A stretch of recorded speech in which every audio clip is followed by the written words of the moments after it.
Jadi yang kita bahas di bagian kedua berkaitan dengan keutuhan simbol-simbol. Jadi karena yang bisa kita baca, yang ada maknanya, yang bisa kita temukan makna itu namanya simbol. Jadi di balik simbol itu ada makna. Dan yang bisa kita pikirkan adalah yang bisa kita pikirkan. Yang bisa kita pikirkan itu namanya simbol. Jadi ketika kita mau berpikir, kita menganggap itu simbol itu seolah-olah ada. Makanya di titik B kita jelasin, karena berpikir maka aku tidak ada, berpikir maka aku ada. Jadi ketika kita menganggap itu, ketika kita mau memikirkan sesuatu, kita anggap itu ada. Tapi sejatinya nggak ada. Itu namanya simbol.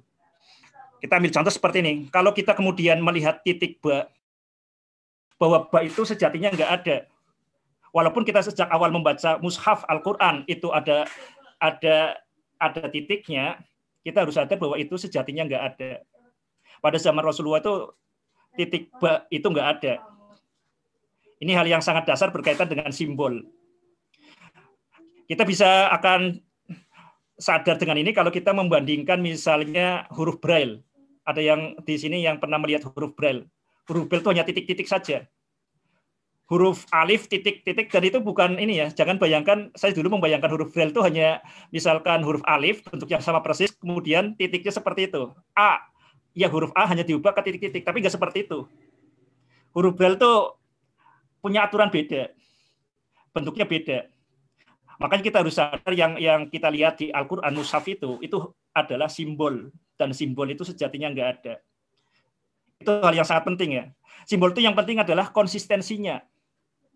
Simbol, kenapa huruf A itu seperti itu? Kenapa huruf B seperti itu? Kenapa huruf C seperti itu? Itu mungkin ada alasannya, tapi alasan itu bukan hal yang penting bagi sebuah simbol. Simbol tidak harus seperti itu. Kita lihat misalkan angka 1, 2, 3, 4 ya. Kita lihat yang angka bilangan-bilangan yang kita kenal di matematika SD. Itu seperti itu. Nah, kita lihat misalkan angka 1. Kenapa angka 1 seperti itu? Angka 1 itu kita lihat angka 1 seperti ini ya. Nah, itu karena sudutnya ada 1. Angka 2 itu seperti itu karena sudutnya ada 2.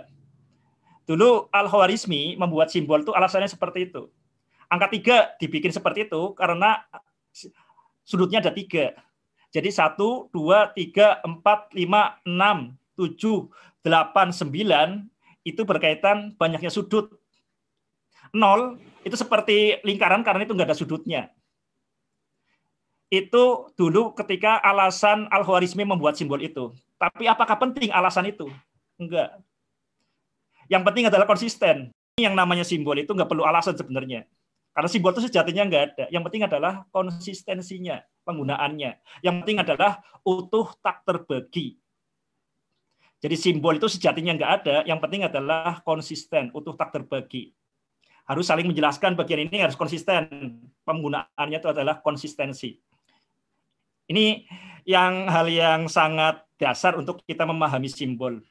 Jadi kalau misalnya Bung Arsif, saya nggak kenal Arsif Arianto, tapi ini ada tulisannya Arsif Arianto. Oh berarti orang di balik ini adalah Arsif Arianto. Apakah harus ada tulisan ini? Nggak harus. Jadi simbol itu bukan keharusan. Ya. Ada atau tidak ada tulisan Arsif Arianto di foto ini, ya Arsif Arianto tuh ini. Oke ya, jadi itu berkaitan dengan simbol. Kalau di dalam bahasa Arab kita sebut sebagai ayat. Jadi sekali lagi, apakah kemudian kenapa Allah Subhanahu wa taala itu membuat jagat raya seperti yang kita kenal? Apakah harus seperti itu? Ya, tidak ada keharusan seperti itu. Bebas-bebas saja. Bebas-bebas saja yang menciptakan jagat raya. Ini hal yang sangat penting berkaitan dengan simbol, itu sejatinya tidak ada. Dan konsistensi, utuh tak terbagi. Sanurihim ayatina fil afaqi wa fi anfusihim hatta yatabayyana lahum annahul haq awalam yakfi bi rabbika annahu ala kulli syai'in qadir. Sanurihim ayatina fil afaqi, segera akan kami perlihatkan ayatina, ayat-ayat kami. Ayat-ayat kami, simbol-simbol kami fil afaqi, di afaq simbol 3, wa fi anfusihim, dan di dalam diri manusia, hatta sehingga yatabayyana terang benderang lah lahum annaul haq, sehingga terang benderang bagi mereka annaul haq, sesungguhnya Al-Qur'an itu benar, sesungguhnya Nabi Muhammad itu adalah benar. Awalam yakfi birobika, apakah tidak cukup birobika annahu ala kulli syai'in syahid, apakah tidak cukup menjadikan Allah sebagai saksi atas segala sesuatu. Jadi ini simbol yang paling dasar. Simbol yang paling dasar adalah 3 ini. Sebelum kita mengenal simbol yang lain, simbol huruf A, B, C, D, E, F, G, H, sebelum kita lihat simbol yang lain 1, 2, 3 dan sebagainya, kita harus paham ini simbol yang utama. Jadi literasi yang paling dasar adalah literasi berkaitan dengan simbol-simbol Tuhan ini, ayat-ayat Allah ini. Ini kita udah membahas di pertemuan sebelumnya, mudah-mudahan masih teringat ya keutuhan simbol-simbol ini. Mari sekarang kita masuk ke bagian yang ketiga. Bung Arsif, Mbak Ririn Liani, Muhammad Jauhar Fatih, dan kawan-kawan. Ini kita sekarang masuk ke bagian yang ketiga, prinsip-prinsip universal untuk membaca simbol-simbol Tuhan. Ini kursornya kelihatan nggak? Ada kursornya? Kelihatan, Ustaz. Kelihatan ya? Ada kursornya. Oke, saya bisa mainkan ini. Prinsip-prinsip universal. Prinsip-prinsip yang dimaksud prinsip adalah di sini hal yang dasar, usul. Hal yang harus diketahui sebelum hal yang lain. Itu namanya prinsip. Fondasi. Jadi tempat membangun sesuatu itu namanya prinsip. Universal maksudnya apa? Universal di sini berlaku di mana-mana. Bukan hanya ketika membaca Al-Quran, bukan hanya ketika kita membaca diri, bukan hanya ketika membaca jagat raya, tapi untuk membaca segala-galanya. Untuk membaca ayat-ayat Allah. Jadi ini yang dimaksud sebagai prinsip-prinsip universal untuk membaca simbol-simbol Tuhan. Jadi prinsip itu berarti dasar, usul, asas ya. Universal berarti mencakup semua ayat-ayat Allah. Kita lihat di sini, ini bagian 3. Tapi kalau dilihat di gambar di sini, ini bagian 3. Ini seolah-olah prinsip 1, 2, 3, 4, 5, ini terpisah. Ini sebenarnya prinsipnya itu cuma 1 ya. Jadi satu-satunya prinsip dalam membaca ayat-ayat Allah adalah ya yang diberikan oleh Allah. Jadi satu-satunya prinsip adalah tauhid sebenarnya. Yang lain itu hanya penjelasannya tauhid. Yang lain hanya menjelaskan, menjabarkan tauhid. Ini pola pikir yang sangat dasar ya. Di pola pikir yang sangat dasar seperti itu. Jadi kalau ada prinsip kemudian ada 5, ya ini rancu. Nggak mungkin kebenaran ada 5. Kebenaran itu tunggal. Makanya gambar di sini ini bisa menyesatkan.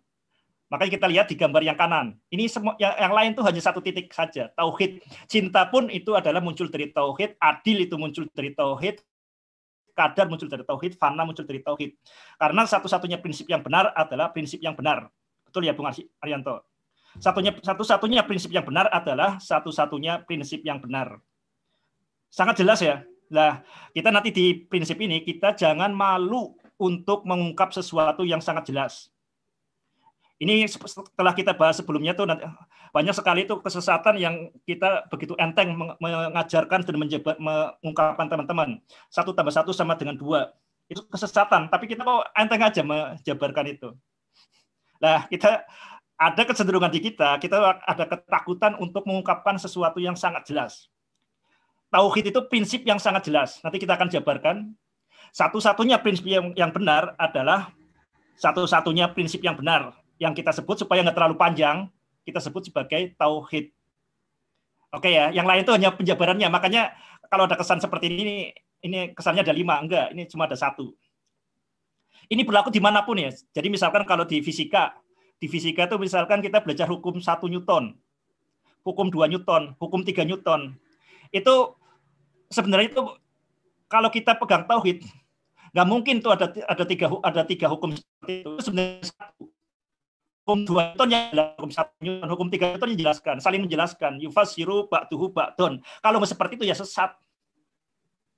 Sesat dan menyesatkan. Ini kalau kemudian kita mengatakan, oh sains benar. agama benar, tapi kok beda, yaitu sesat menyesatkan. Tapi kan paralel, itu yang sesat menyesatkan. Jadi kebenaran itu adalah keutuhan. Ini hal yang sangat dasar, Jadi makanya di sini ini agak menyesatkan kalau kita melihat di sebelah sini. Ini seolah-olah itu ada 5 prinsip. Enggak ya, ini prinsipnya cuma ada 1. Kenapa ada 5? Ya kita dijabarkan saja supaya detail operasionalnya.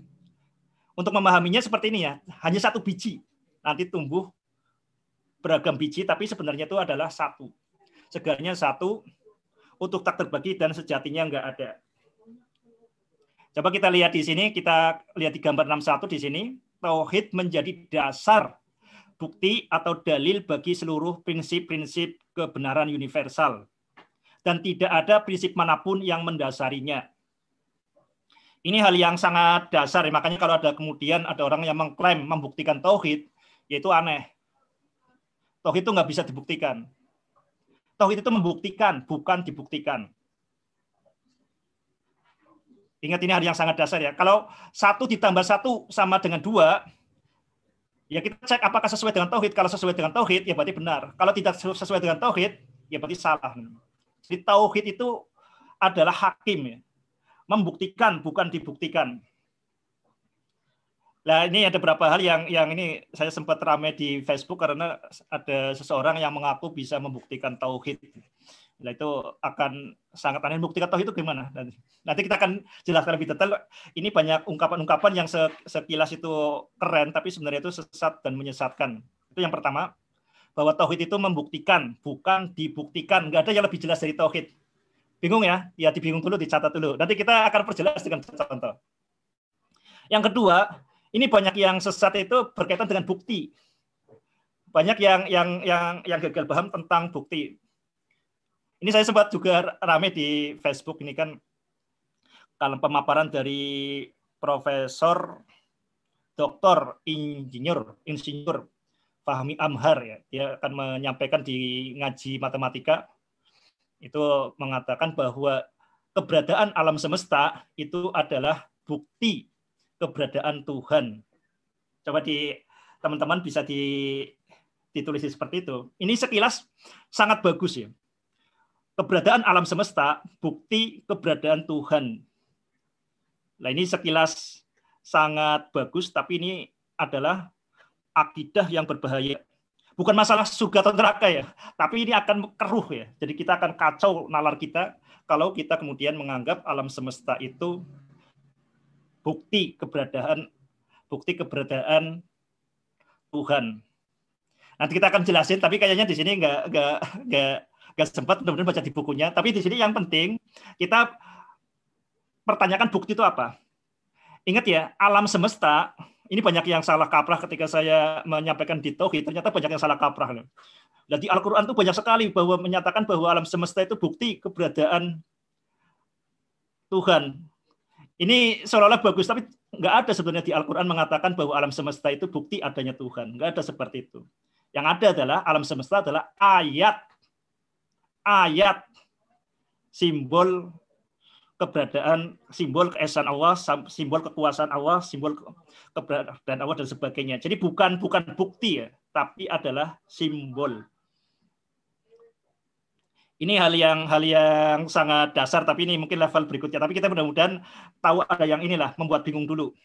Jadi hati-hati dengan mengatakan bahwa alam semesta adalah bukti keberadaan Allah. Karena sains sampai sekarang pun alam semesta itu tidak membuktikan keberadaan Tuhan. Jadi Tuhan itu terbukti tidak ada. Itu kalau kita menganggap bahwa alam semesta itu bukti keberadaan Tuhan, maka sangat konklusif baik secara fisika, secara logika itu bahwa alam semesta itu tidak membuktikan keberadaan Tuhan. Ateislah semuanya akhirnya. Ini akidah yang sangat berbahaya yang disampaikan oleh Profesor Dr. Fahmi Amhar. Saya menyampaikan langsung ya. Dan ini sesat di sini bukan masalah masuk surga atau neraka. Di sini di bahasa titik batu sesat ya berkaitan dengan kejenihan, keutuhan nalar kita. Ini berkaitan dengan bukti. Makanya bukti yang paling dalam di sini adalah tauhid. Tidak ada lagi yang lebih untuk tidak ada yang perlu membuktikan tauhid. Jadi yang paling dasar itu adalah La ilaha illallah. Yang lain itu hanyalah detail operasional la ilaha illallah. Oke, ini mudah-mudahan bisa membuat pusing di awal ya. Jadi bisa dibaca di buku ini ya, dibaca di buku titik aslinya. Kenapa saya menyampaikan ini? Ini salah satu kemudian alasan saya menulis buku titik ba ya tadi karena secara fisika, secara logika dan sebagainya itu bahwa alam semesta itu dengan penjelasan secara logika maupun ini itu dengan logika pun kita tidak bisa membuktikan adanya Allah Subhanahu wa taala. Dengan fisika ya kita tidak membuktikan alam semesta itu tidak membuktikan keberadaan Allah Subhanahu wa taala. Dan terus gimana? Itu yang sempat pusing, snot. Jangan-jangan memang agama itu memang salah ya. Nah, ini yang jadi what's not. Makanya sampai kemudian mulai sadar ketika saya membaca kitab dari Al-Hikam. Kitab Al-Hikam di situ jelaskan satana pena ya. Sungguh sangat berbeda orang yang menjadikan alam semesta sebagai bukti keberadaan Allah dengan yang menjadikan Allah Subhanahu wa taala sebagai bukti keberadaan alam semesta. Ini yang mudah-mudahan hal yang sangat dasar ini bisa menjadi perhatian kita semua ya untuk membereskan, untuk menjernihkan, menertibkan nalar kita. Oke, kita lanjut. Mudah-mudahan mulai ada ini ya yang membuat pusing udah mulai ini ya. Saya pusingnya dulu tuh entah kenapa saya kemudian sampai akhirnya 0 SKS di ITB 1 semester itu salah satunya mesti titik itu karena mumet, pusing, snot ya. Karena waktu itu di ITB itu waktu itu kan lagi rame awal tahun 2000-an ya. Itu Harun Yahya, pernah dengar ya Bung Arsif? Jadi Harun Yahya itu tesisnya ya, pesannya itu adalah bahwa alam semesta, fenomena alam semesta itu membuktikan keberadaan Tuhan. Itu sangat berbahaya ya, ajaran seperti itu. Oke, dan justru ketika dari mulai itu memuat, jadi kita sungguh sangat tepat kemudian ternyata Al-Quran itu bukan bukti bahwa alam semesta itu adalah ayat. Maka di sini yang kita bahas adalah berkaitan dengan ayat-ayat. Oke ya, kita lanjut di berikutnya yang keempat. Sahabat titik ba, dimanapun Anda berada, ini tauhid kita di titik ba itu versi yang mana? Tauhid versi titik ba merujuk yang mana? Kita lihat di sebelah kanan. Ini tulisan di satu kelompok ya saudara kita sesama Muslim, penyimpangan akidah Asy'ariyah. Ya. Kita tahu akidah Asy'ariyah ini yang menjadi fondasi dari misal terutama di Indonesia itu berarti yang Nahdlatul Ulama ya. Kalau di NU itu secara ini Usuluddin itu merujuk pada Imam Asy'ari dan Maturidi. Nah ini menurut golongan di luar itu berarti ini sesat ya. Penyimpangan akidah Asy'ariyah. Ini ya bikin stres saja. Ini saya dulu belajar di sekolah NU di SMP Penawaja Pendidikan Ahlussunnah wal Jamaah. Kan belajar di situ salah satu ajaran Asy'ariyah berkaitan dengan sifat 20, wujud, qidam, baqa, muhalafatul lil hawadisi, qiyamuhu bi nafsihi, itu kan. Nah, kemudian di kampus mengenal ini aliran lain yang sering disebut sebagai Salafi atau Wahabi itu kan. Wah, itu sesat, waduh, stres benar-benar. Pusing dah. Loh, selama ini saya kejar sesat deh. Nah, ini di satunya ini disesatkan oleh golongan di luarnya. Kemudian sebelah kanan, ini 3 tauhid ala Wahabi. Ini sesat ya. Jadi ada lagi tauhid yang mengajarkan tauhid itu ada 3.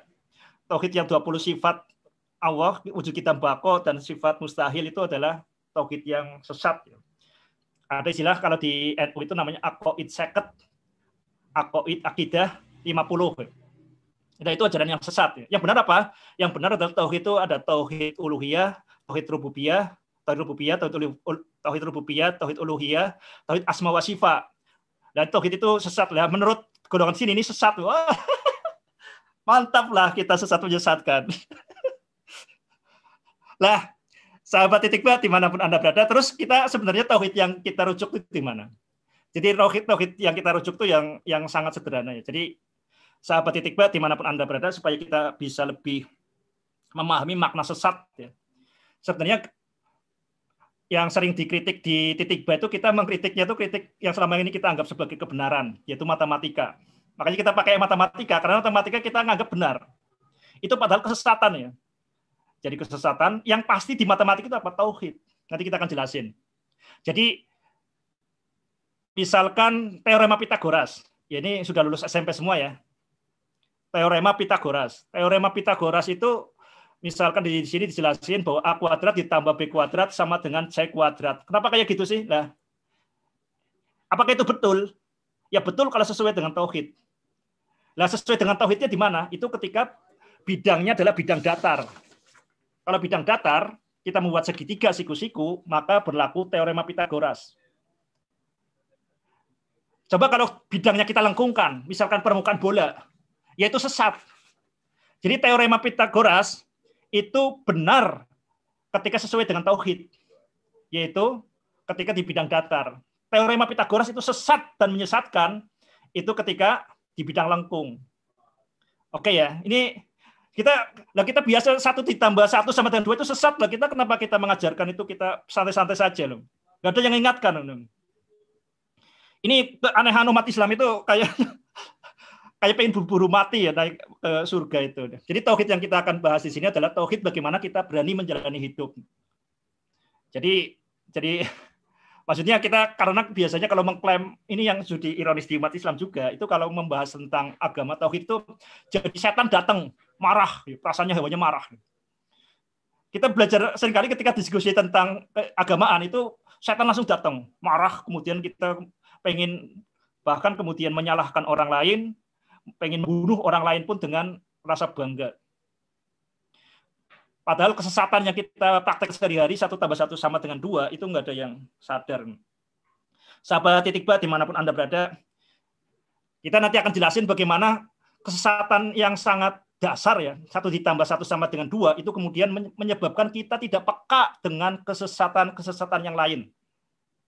Nah ya, kita akan gunakan di sini tauhid ini bukan tauhid untuk rebut-rebutan surga ya, kita bawa alam. Ya kita kalau bahasa ekstrimnya kita surga itu ada atau tidak ada tuh nggak penting ya. Maksudnya kalau kita, yang penting di sini kita adalah berpikir yang benar, berpikir yang jernih. Jadi yang kita tanamkan di titik ba, bahwa yang namanya agama itu tazkiyatun nafs, membersihkan jiwa. Termasuk dari membersihkan jiwa tentu adalah membersihkan sumbatan-sumbatan nalar, sumbatan-sumbatan pikiran. Kalau kemudian agama membuat kita itu pikiran kita tersumbat, itu bukan agama, tapi namanya kotoran. Ini yang perlu kita tekankan di awal seperti itu. Sahabat titik ba dimanapun Anda berada, ini problem kita tuh seperti itu karena sebenarnya banyak orang tuh agama kita kan yakin-yakin tidak sebenarnya ya. Benar nggak sih? Ya bus. Karena kita sering agama itu basa-basi. Sering tanpa sadar kita seperti itu. Ini yang saya alami ya. Saya lahir di lingkungan seorang kiai kampung ya. Jadi saya pernah bertanya ke bapak saya dan ke ibu saya. Bapak saya ini seorang kiai lulusan pesantren. Nah, ibu saya tuh cuma lulusan kelas 3 SD. Saya kasih pertanyaan kepada bapak dan emak. Jadi pada suatu sore, jadi waktu itu saya masih kuliah di TP. Pak, Mak, ini ada pertanyaan, kuis ya. Kenapa kalau ada orang jatuh dari tempat tidur itu paling kaget? Tapi kalau orang jatuh dari pohon kelapa itu bisa cedera berat, bahkan sampai mati. Bisa kebayang ya masalahnya ya. Jadi orang yang jatuh dari tempat tidur ini berarti ketinggian mungkin hanya 1 meter lah. Atau 2 meter kalau di ini, kalau tingkat ya, tempat tidur tingkat itu paling kaget, atau mungkin ya patah tulang dikit ya, kecuali jantungan. Tapi kalau jatuh dari pohon kelapa ketinggian misalkan sampai 20 meter, 30 meter, itu kok kenapa mati? Coba, apa jawaban seorang yang belajar agama? Bapak saya ya, ini kritiknya bapak saya kan jadi aman. Jadi kata bapak saya itu seperti ini. ya itu sudah takdir. Walaupun jatuhnya dari tempat tidur, kalau takdirnya sudah mati ya mati. Tapi kalau jatuhnya dari pohon kelapa 30 meter, kalau takdirnya belum mati ya nggak mati. Kalau dari 30 meter kemudian takdirnya ketawa ya ketawa, sehat. Itu yang terjadi karena mungkin ini ya nggak tahu kenapa yang diajarkan itu malah berpikir yang nggak jernih ini. Itu benar ya, tentu benar apa salah? Ya betul. Jadi kalau kita menggunakan perspektif zikir, ya betul semua adalah takdir Allah ya. Kalau perspektif zikir itu berarti perspektif tanpa berpikir. Lah itu betul. Lah, tapi apa penjelasan dari ibu saya? Penjelasan ibu saya itu sangat jelas ya, karena nggak sekolah, jadi penjelasan sangat jelas. Karena kalau orang jatuh itu tak bertambah cepat. Kalau benda jatuh itu bertambah cepat. Kalau hanya 2 meter itu kan baru bertambah cepat, tapi sudah sampai tanah. Jadi ketika kena tanah itu nggak terlalu cepat, nggak terlalu banter. Tapi kalau 30 meter, coba, itu bertambah cepat. Jadi ketika menyentuh ke tanah, itu dalam kecepatan yang sangat tinggi, sangat cepat ketika menyentuh tanah. Sangat jernih. Nah, itu berkaitan dengan berpikir.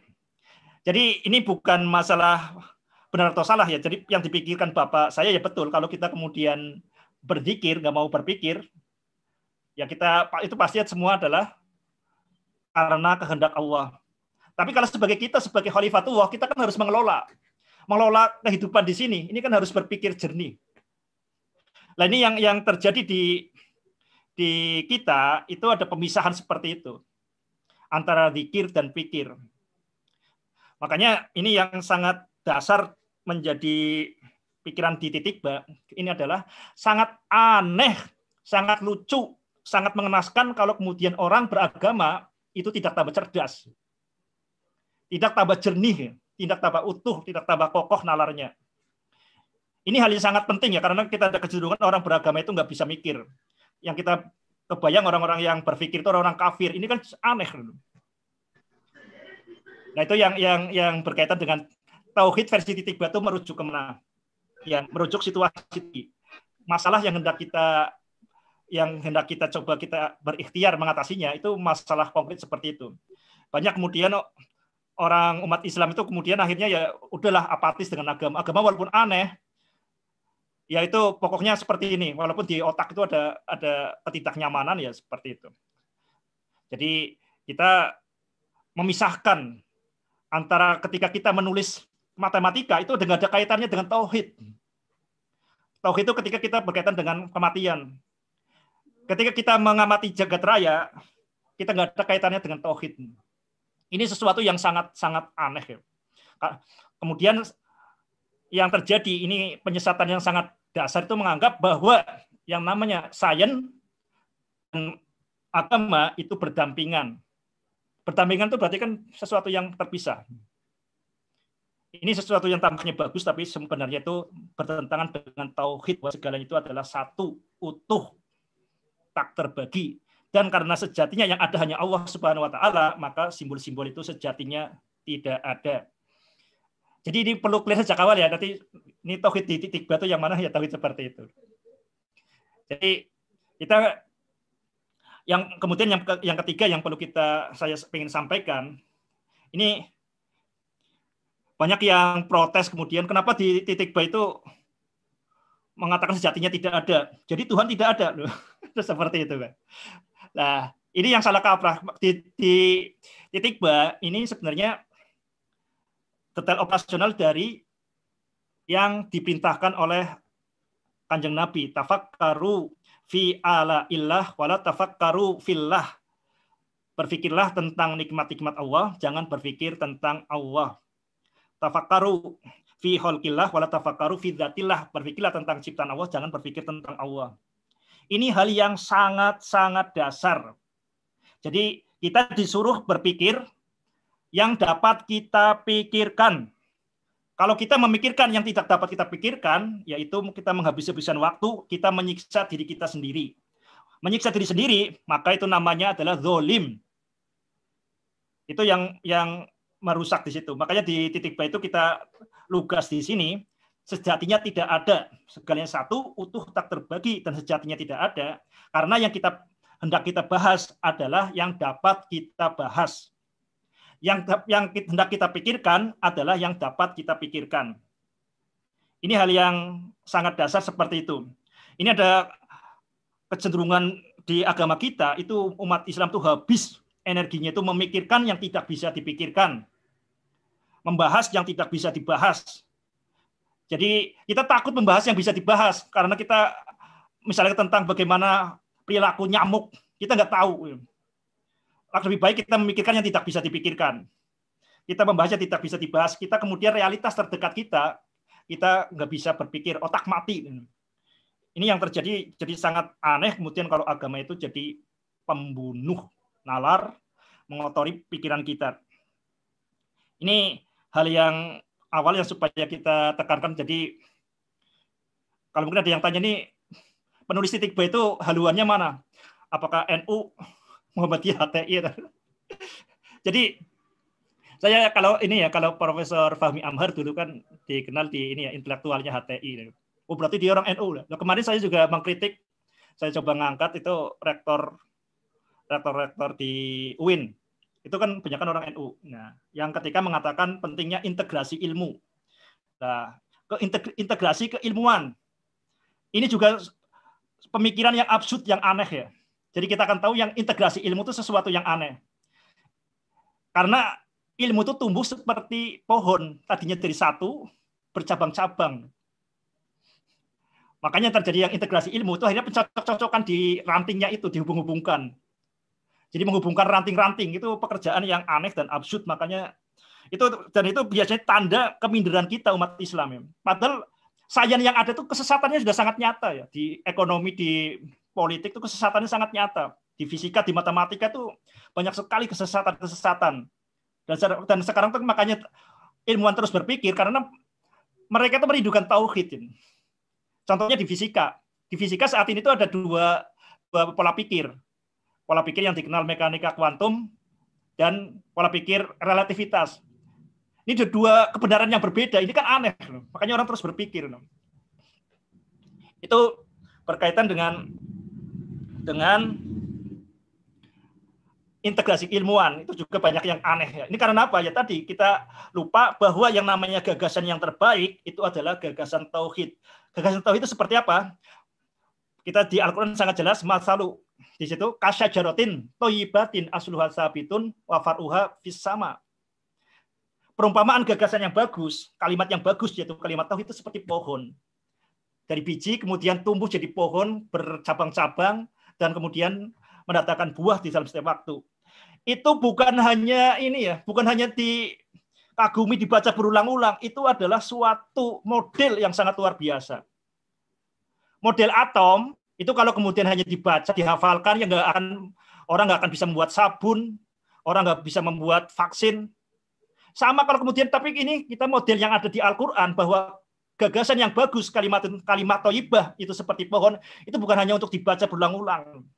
Tapi makanya sangat aneh kemudian ini di kalangan UIN, ya bahkan profesor itu banyak yang kemudian mengintegrasi keilmuan. Ini saya sampaikan di sini ya. Ini nanti kan saya link ke YouTube juga, ini biar banyak bantahan. Ya kita harus, jadi yang namanya benar, nggak usah. Sesuatu yang sangat jelas ya, absurd ya. Jadi integrasi keilmuan, tapi ini menjadi tren ya, kayak kebanggaan di intelektual muslim sekarang. Ya jadi, dan kemarin yang saya colek ya di sana itu ada rektor UIN apa ya, saya coba ini, mudah-mudahan ada teman yang kemudian kenal dengan rektor UIN Sunan Ampel, ada rektor UIN mana lagi saya lupa ya, ada 3 itu. Ya ini mudah-mudahan nanti setelah saya link di YouTube itu ada yang kenal, disampaikan bahwa integrasi keilmuan itu adalah gagasan yang absurd, yang aneh, dan makanya yang nggak akan membuat apa-apa. Karena sudah sejak awalnya fondasinya itu udah rapuh ya. Ini yang bisa kita sampaikan seperti itu, ini supaya berkaitan dengan nanti, dulu ikutnya apa ini? Yang nulis titik, ya alhamdulillah saya nggak pernah ikut HMI, nggak pernah ikut API, saya nggak pernah ikut ini, bahkan nggak pernah OS mahasiswa ya. Saya dulu ketika kuliah ngurusi sekolah di rumah, namanya makiyah yang sudah pernah saya ceritakan ya. Jadi ini nggak ada afiliasi apapun ini yang saya. Nah, ini yang berbahaya itu kalau kemudian kita ributnya di ranting-ranting, di organisasi-organisasi seperti itu. Organisasi itu sebenarnya kan untuk sarana untuk bersatu, bukan kemudian untuk saling ini ya, saling untuk menyesatkan. Ini mudah-mudahan bisa dipahami ya, sejak awal supaya nanti tauhid, karena tauhid itu temanya sensitif. Ketika kita membahas tauhid, itu biasanya sekali lagi adalah cara untuk mengundang setan. Kita jadi, oh ini kafir ini, jadi marah gitu kan. Kemudian akibatnya banyak orang yang kemudian dihalalkan darahnya, itu biasanya juga atas nama tauhid. Ini sesat, karena sesatnya berkaitan dengan tauhid. Wah, ini ahli bid'ah, ini lebih berbahaya dari macam-macam seperti itu. Ini mengerikan. Makanya di sini tauhid yang mana kita jelaskan tadi, ya kita lebih baik menyesatkan matematika lah. Matematika adalah sesat dan menyesatkan. Terus yang pasti itu apa di matematika? Oh, yang pasti adalah tauhidnya. Detail operasionalnya bagaimana?